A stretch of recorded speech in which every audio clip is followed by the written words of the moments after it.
Okay, let's face it, Zoom is one of the things we are definitely not going to miss after 2 years of pandemic, right? But we learned a lot, spent maybe thousands of hours on this Zoom platform, so we should have learned something from it, right? And I try to summarize a little bit what I felt I learned from these Zoom meetings. So first thing, if Zoom is work, treat it like work. You wouldn't meet people in their pajamas, right? You wouldn't meet people lying down in bed in the morning. You wouldn't meet people, just in all these unfortunate, undesirable states that we saw people lately. Well, times have been hard, hasn't been easy. We were all struggling. Yes, we can acknowledge that. But I would say that's a professional work meeting still you often have in Zoom. So be presentable, be somewhat there for other people. I think it's really important that we learn a lot from that. So that is, I think, my main point here is we learned this the hard way, that have your camera on, have the microphone switched off, and be somewhat presentable. The microphone switched off, we learned this really through one meeting I felt in a very early emergency meeting from the university when a dog was barking for 1 straight hour in the background through the meeting. So, and having the camera then switched on is my main second point. That's the most important thing I learned as a lecturer. You know how hard it is to teach towards a wall of black tiles? To have no one have the camera switched on, you get no feedback. You could be talking to no one. People could be asleep on the other side. And you're really trying your best. Also in other work meetings, I feel it's so important to have the camera switched on and to kind of like give people this visual feedback, this support that we owe to each other. Which brings me to my third point, be interactive. When you are talking for a really long time and it's difficult, people are struggling, you still should get some feedback. You should basically act as if you are like in a Greek theater, and you want to reach the people in the background. You should be ostentatious in your gestures and you should really give support to the people who are talking. So that's so important. You know how annoying it is when people look really bored out when you try to explain something that is important to you. So that is something I think where we need a little bit self-control and we need to balance our energy, right? So that is, I feel, a really important point.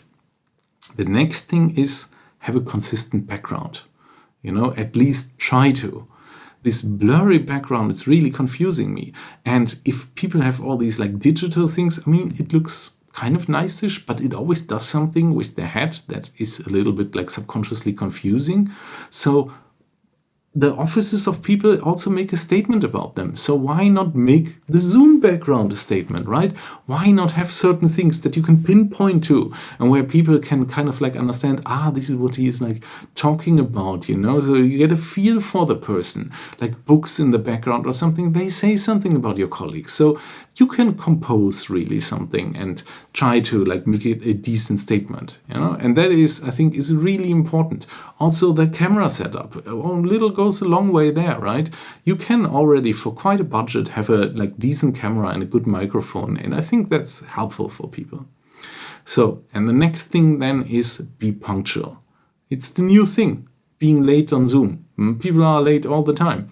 So plan in advance. Have a break in between so that you can take a bio break, drink a coffee, relax a little bit, like rest your eyes, like all these things that we need in between, right? Otherwise, it can be to like having like 10 Zoom meetings wall to wall. That doesn't work. And this is why people, I feel, are often too late. I can understand it, but you need to plan in advance, right? And this is why you need to build breaks, which is the next point. For interaction, you need energy and you also need structure. Like 5 minutes before the meeting, maybe you just need to like plan a little bit. Like, how do you anticipate the meeting to be? What are important points for you? Maybe have a moderator moderating the whole thing through, right? And give like an agenda at the beginning and also at the end, give a summary. We should do this in all meetings, but I feel often in Zoom it gets lost. We are a little bit lost in the digital translation.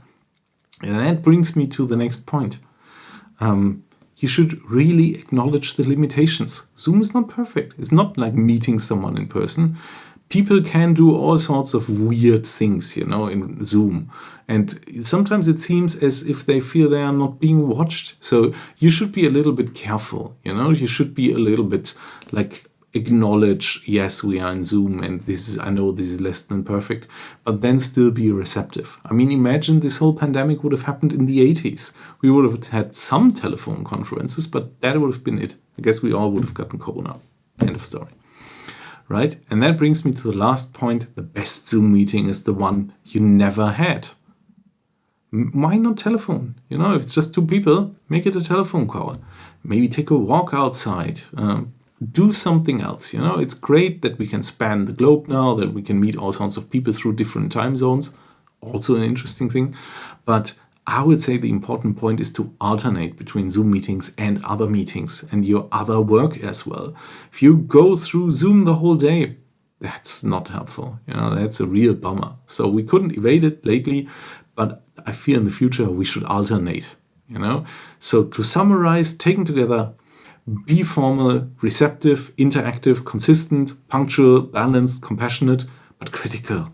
So let us make a future with less Zoom. I feel we are all looking forward to it by now, but we are still going to use Zoom in the future. And the one Zoom meetings we have, we should make them really count. Thank you.